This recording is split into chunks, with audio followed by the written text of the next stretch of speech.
Hi hello ഇന്നില്ലേ ഞാൻ വാട്ടായി cooking ഇടയാണ് കാണിക്കുന്നത്. കുറേ നാളായി വിചാരിക്കുന്നത് ഒരു വെറൈറ്റി ആയിട്ട് വാട്ടായി കുക്കിംഗ് ഇടയിൽ കാണിക്കണം.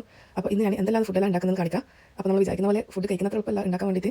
എന്നാലും ഞാനിതാ രാവിലെ തന്നെ കിച്ചണിലേക്ക് കയറിയിട്ടുണ്ട്. ആദ്യം തന്നെ ഞാൻ എൻ്റെ ചായക്ക് വേണ്ടിയിട്ടുള്ള പാല് അടുപ്പത്ത് വെച്ചിട്ടുണ്ട്. അതിന് ശേഷം ഞാനിതാ ബ്രേക്ക്ഫാസ്റ്റ് ആക്കാൻ വേണ്ടിയിട്ട് ചെയ്യുന്നത്.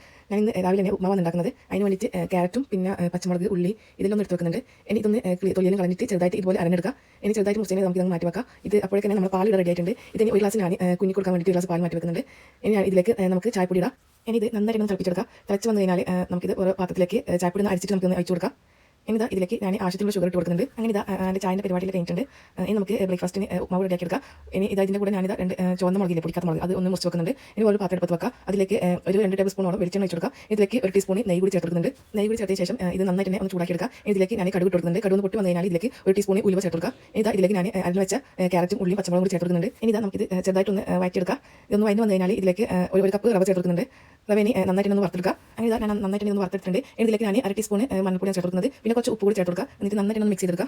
ഇനി ഞാനില്ല ഇതിലേക്ക് വെള്ളം വെച്ച് കൊടുക്കുന്നത്. ഞാനിവിടെ 1 കപ്പ് റവയ്ക്ക് 1.5 കപ്പ് വെള്ളം വെച്ച് കൊടുക്കുന്നത്. ഇനി നന്നായിട്ട് കൈവിടാതെ ഇതൊന്ന് മിക്സ് ചെയ്ത് കൊടുക്കുക.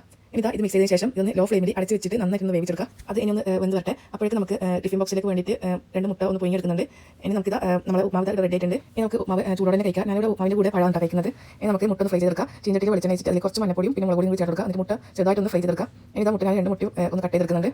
നമുക്കത് മാറ്റി വെക്കാം. ഞാൻ ടിഫിനിൽ ഇതിൻ്റെ കൂടെ കൊടുക്കുന്നത് ഇന്നലെ ആക്കിയ നെയ്ച്ചോറും ബീഫ് കറിയും ഉണ്ടായിന്. അത് 2 കൂടി മിക്സ് ആക്കിയിട്ട് ഇറച്ചിച്ചോറ് പോലെ ആക്കിയിട്ടാണ് കൊടുക്കുന്നത്. ഇനി ഇത് നന്നായിട്ട് കറിയും റൈസും മിക്സ് ആക്കിയിട്ട് നന്നായിട്ട് മിക്സ് ചെയ്തെടുക്കാം. ഇനി നമുക്ക് ടിഫിൻ ബോക്സിൽ കുട്ടിക്ക് കൊടുക്കാൻ വേണ്ടിയിട്ട് ഞാൻ ബീഫൊന്നും ഇല്ലാണ്ട് റൈസ് മാത്രമായിട്ടാണ് ഇട്ട് കൊടുക്കുന്നത്. ഇതിൽ ഞാൻ നേരത്തെ ഫ്രൈ ചെയ്ത് വെച്ച മുട്ട 2 വെച്ച് കൊടുക്കുന്നുണ്ട്. ഇനി മറ്റേ ടിഫിനും കൂടി റൈസ് ഇട്ട് കൊടുക്കുക. അത് ഞാൻ റൈസ് കുറച്ച് അധികം തന്നെ ഇട്ട് കൊടുക്കുന്നുണ്ട്. ഇതിലും ഇനി ഒരു കഷ്ണം മുട്ട കൂടി വെച്ച് കൊടുക്കുക. ഇനി ഞാൻ ഇതിലേക്ക് മാത്രം കുറച്ച് അച്ചാർ കൂടി വെക്കുന്നുണ്ട്. അപ്പോൾ ഇത്രയുള്ള ടിഫിന് അങ്ങനെ ടിഫിൻ ബോക്സിലുള്ളത് റെഡി ആയിട്ടുണ്ട്.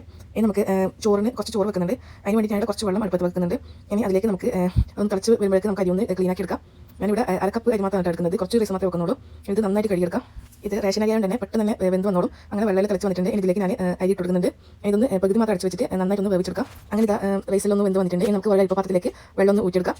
അങ്ങനെ ചോറ് റെഡി ആയിട്ടുണ്ട്. ഞാൻ രാവിലെ ചൂടാക്കിയ റൈസ് ബാക്കിയുള്ളതാണ് ഉച്ചയ്ക്ക് കഴിച്ചിട്ടുണ്ടായത്, ബിരിയാണി ഉണ്ടാക്കിയത്. അപ്പോൾ ഇനി നമുക്ക് ഇതിന് കഴിച്ചതിന് ശേഷം രാത്രിത്തെ ഫുഡിൻ്റെ പരിപാടി നോക്കാം. ഞാനിവിടെ പൂരിയാണ് ഉണ്ടാക്കുന്നത്. പൂരി ഇതുപോലെ നല്ല പൊങ്ങി വരാൻ വേണ്ടിയിട്ട് എന്താ ചെയ്യേണ്ടതെന്നുള്ളത് ഞാൻ അടുത്ത വീഡിയോയിൽ ഇടുന്നുണ്ട്. അപ്പോൾ വേണ്ടവരെ ഒന്ന് കണ്ടു നോക്കാം. ഇതുപോലെ നല്ല സോഫ്റ്റ് ആയിട്ടുള്ള പൂരി നമുക്ക് റെഡിയാക്കി എടുക്കാം. അങ്ങനെ എല്ലാം ഞാൻ ചുട്ടെടുക്കുന്നുണ്ട്. ഇതിൻ്റെ കൂടെ കഴിക്കാൻ വേണ്ടിയിട്ട് ഞാൻ നല്ല ചിക്കൻ്റെ മസാല കറിയാണ് ഉണ്ടാക്കിയത്. അപ്പോൾ പൂരിയും പിന്നെ നല്ല ചിക്കൻ കറിയും അതിന് ശേഷം ഞാൻ കഴിച്ചിട്ടുണ്ടായിരുന്നു. അപ്പോൾ ഇന്നത്തെ വീഡിയോ അത്രയേ ഉള്ളൂ. Bye, thank you for watching.